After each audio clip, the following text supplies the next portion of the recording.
আপনার অভিজ্ঞতাটা কি একটু বলবেন? আপনি আপনার স্বামী সহ গুম হলেন, কিভাবে হলেন? তারপর কি হলো? এবং চোখ এক পর্যায়ে এটা চোখ বেঁধে ফেলা হলো, হাত বেঁধে ফেলা হলো, মানে স্রেফ আপনাকে তুলে যখন নেওয়া হলো, হুম। তখন আপনি একটা জিনিসই রিয়ালাইজ করবেন শারমিন, যে বাংলাদেশে আপনি আপনি সিম্পলি কেউ না।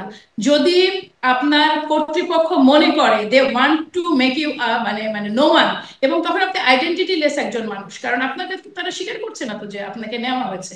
এবং এই অনুভূতিটা কেবল সরকার চাইলেই আপনি নিরাপদ। বাংলাদেশের বিভিন্ন জায়গায় অনেক আনরেস্টের পিছনে, অনেক অকারেন্সের পেছনে সরাসরি পালিয়ে যাওয়ার শক্তির হাত আছে, ইন্ধন আছে, কিংবা আর্থিক বিনিয়োগ আছে। আচ্ছা, মানে কাজে এই পালিয়ে যাওয়ার শক্তি যখন ছিল তখনও তারা থ্রেট ছিল, এখনো তারাই আসলে থ্রেট। আমি নিজে গুম হয়েছি শারমিন, আমার স্বামী সহ। কাজে তারা কতখানি প্রকাশ্য থ্রেট ছিলেন, এবং সে প্রকাশ্য থ্রেটই বা বলে কি করে? আজকেও তো আমরা জানি না ইলিয়াস আলীর কি হয়েছে। আপনি দেখুন, আমরা কি জানি সুমন কি, আর্যতপাড়ার সুমন, তুলির মায়ের ডাকের তুলির ভাই, তার এক পরিবারের 6টা সন্তান, কাজিনসরা, এরা কি ফেরত এসেছে? এদের কার কার ভাগ্যে কি আচ্ছা, ঘটেছে জানি না। আপনার অভিজ্ঞতাটা একটু বলবেন? যদি আমি আজকে সেই বিষয়ে কথা বলার মতো ছিলাম না, তবু আপনার অভিজ্ঞতাটা কি একটু বলবেন? আপনি আপনার স্বামী সহ গুম হলেন, কিভাবে হলেন? তারপর কি হলো? এটা তো আসলে এটা নিয়ে এত ডিটেলস বলতে আমার ইচ্ছা করে না, তবু আমি আপনাকে বলি যে আমরা যখন নিরাপদ সড়ক আন্দোলন হয়, তখন আমি কিছু স্টেটাস শেয়ার করতাম। আপনি যখন নিরাপদ সড়ক আন্দোলন 18-তে ছিলেন কিনা বাংলাদেশে, হ্যাঁ, ওই ছিলাম সময় অবশ্যই। ছেলেরা আপনার মোটামুটি ভাবে রাস্তাগুলো দখল করেছিল। এই যে আজকের যে প্রজন্ম, যে প্রজন্মের হাতে বিতাড়িত হল, মানে মানে নেতৃত্বে বা তারা সম্মুখ সারি যোদ্ধা হিসেবে যাদের মানে কি বলবো, নেতৃত্বে এত বড় একটা অভ্যুত্থান ঘটলো, এই এই ছেলেরা কিন্তু তখন নিরাপদ সড়ক আন্দোলন করেছিলেন। এরা তখন স্কুলের ছেলে ছিলেন, কলেজে ছিলেন, এই তরুণেরা। তো যাই হোক, সেই সময় আমরা স্ট্যাটাস শেয়ার দিতাম, স্ট্যাটাস শেয়ার দেওয়ার ডিফারেন্ট ডিফারেন্ট স্ট্যাটাস শেয়ার দিতাম। তখন উত্তরার রাস্তায় আহ, পুরো রাস্তাতে ছেলেরা, মানে বিভিন্ন প্রাইভেট এবং পাবলিক স্কুলের বাচ্চারা বিভিন্ন স্লোগান এবং তারা বসেছিল। ইট ওয়াজ অলমোস্ট লাইক এ মেলা। তো সবার পরিবারই, বাবা মারা গেছে, যে যা পেরেছে চিপস ফুড এগুলো নিয়ে গেছে তার বাচ্চা। আপনি দেখেন, আমাদের আমাদের এরা হচ্ছে প্রিভিলেজ চাইল্ড। আমাদের বাচ্চাদের কিন্তু বাংলাদেশের পার্সপেক্টিভে প্রিভিলেজ চাইল্ড বলতে হয়, কারণ তাদের বাবা মা একটা দুটো সন্তান ভালো স্কুলে পড়ে। আমরা তাদের পেছনে প্রচুর সময় এবং মানে সুবিধা তাদেরকে প্রোভাইড করি। তো বাবা মারা স্বাভাবিকভাবে উদ্বিগ্ন, ছেলেমেয়েরা রাস্তায়, কাজে তারা খাবার দাবার নিয়ে যেতেন। আমার মনে আছে, আমি জয়েন্ট ফ্যামিলিতে থাকি, আমরা প্রায় 15-16 জন সদস্য, আমরাও গিয়েছিলাম। এবং ওখানে ঘোরাঘুরি করার এক পর্যায়ে কোনো একটা ছবি আমার ওই সময় আমি আমার পোস্ট করি আমার নাতির সাথে, যেটাতে এখন পর্যন্ত আমি ক্লিয়ার নাই। ছবিটা আমি ইনবক্সে পেয়েছিলাম, এটা পোস্ট আমার পর্যন্ত দেখা হয়নি। ওখানে কিছু স্লোগান লেখা ছিল, পুলিশ নিয়ে একটা স্লোগান ছিল। এরপরে আমি দেখলাম আমার এটা ভাইরাল হয়ে গেল, আমার এই ছবিটা। এবং এই ছবিটা তৎকালীন পররাষ্ট্র প্রতিমন্ত্রী, তিনি ছবিটা দিয়ে বললেন যে বিএনপির ইন্ধনে, এটা তো আসলে ছাত্রদের আন্দোলন নয়, এটা বিএনপির আন্দোলন, এই যে বিএনপির ইন্ধনে, এই যে বিএনপি নেত্রী, এই বলে। এইটা নাজমুল সোহাগ বলে একজন ছাত্রলীগের সভাপতি ছিলেন, তিনি সহ সেই সময় মারা গিয়েছেন এক বাপ্পি এমপি, বাপ্পি এমপি একজন ছিলেন, তরুণ একজন ভদ্রমহিলা। এইরকম আমার মনে, যতটুকু মনে পড়ে, 4-4.5 হাজার শেয়ার হয়েছিল। এবং প্রকাশ্যেই রাজশাহীতে, আমি রাজশাহীর মেয়ে, প্রকাশ্যেই তারা বলছিল যে আমাকে তুলে নেওয়া হবে, সব প্রস্তুতি সম্পন্ন করা হয়েছে। তখন ন্যাচারালি আমি চলে গেলাম ঢাকার বাইরে, আমি ছিলাম চিটাগাঙে। এবং 3-4 দিন থাকার পরে আমার আমার অস্থির লাগতে শুরু করলো। আমি ভাবছি যে আমি ফিরে যাই। আমার হাজব্যান্ডকে বললাম, সে ঢাকা থেকে গেল আমাকে পিক করতে।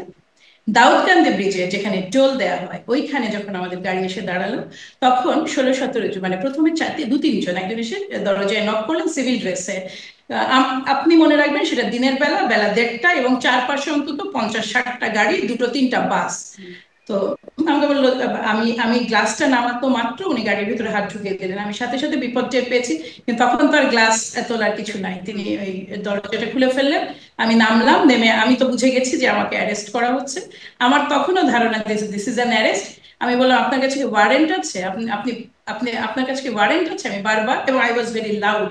আমি ইন্টেনশনালি লাউড হচ্ছিলাম, যে আমি বাসের এবং আশেপাশের লোকজন শুনতে পাই, কারণ তখন প্রতিদিন তুলে নিয়ে যাওয়ার ঘটনা আমরা শুনছিলাম। সো আমি যখন বলেছি, তখন অনেকেই একটু উৎসুক হওয়ার চেষ্টা করলেন।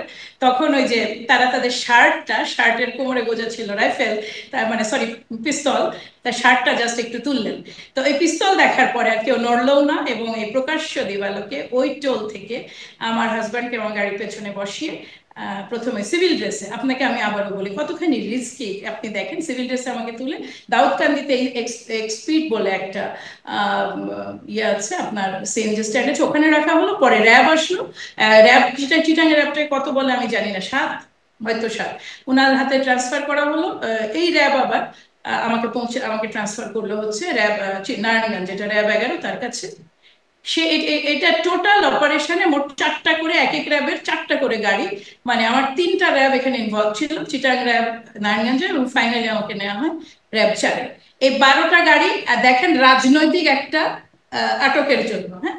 এবং চোখ এক পর্যায়ে এটা চোখ বেঁধে ফেলা হলো, হাত বেঁধে ফেলা হলো। তারপরে পরবর্তীতে অবশ্যই খুলে দেওয়া হয়। ইনারা কেউ আমাদের সাথে সরাসরি অসদাচরণ করেননি, বরং বলছেন কি করলেন, কেন করলেন, কি দরকার ছিল ফেসবুকে পোস্ট করার, আপনাদের দেখে তো ভদ্রলোকই লাগছে, কি কি দাঁড়াবে আপনাদের অবস্থা, এই ধরনের কথোপকথন, কিছু সহানুভূতিও তারা জানালেন। র্যাব 4-এ আমি ছিলাম, সেইখানে ওই ওই অভিজ্ঞতা ভালো নয় শারমিন আমার, এবং এখনো আমি ওটা নিয়ে ট্রমাটাইজ। কোনো নির্যাতনের সরাসরি নির্যাতনের শিকার আমি হইনি, কিন্তু যেহেতু আমি পরিবারের সাথে কন্ট্যাক্ট করতে পারিনি কোনোভাবে, কোনো ওয়ারেন্ট ছিল না আমার নামে, so I was very scared. এবং আমি বারবার অনুরোধ করেছিলাম যে আমার হাজব্যান্ড নন পলিটিক্যাল, ওনাকে কাইন্ডলি ছেড়ে দেন, কিন্তু তারা ছাড়েনি। এবং আমাকে কত মনে পড়ছে না, কয়েক ঘন্টা পরে, 40-48 ঘন্টা পরে আমাকে রিলিজ করা হয়।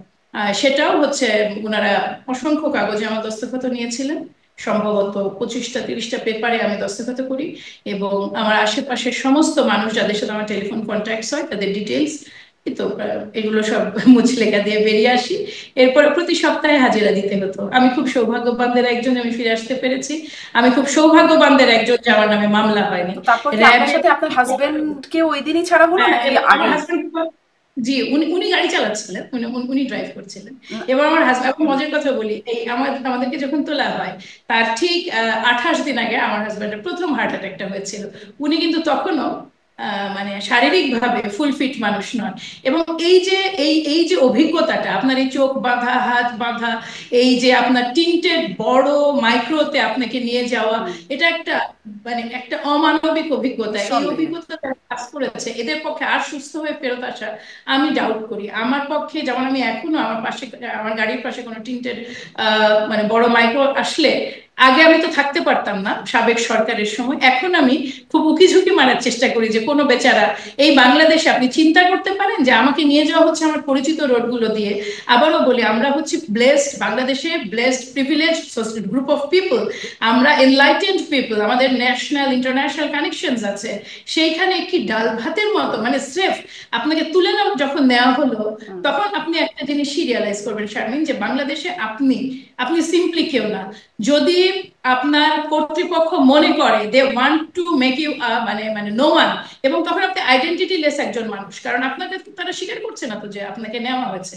এবং এই অনুভূতিটা কেবল সরকার চাইলেই আপনি নিরাপদ।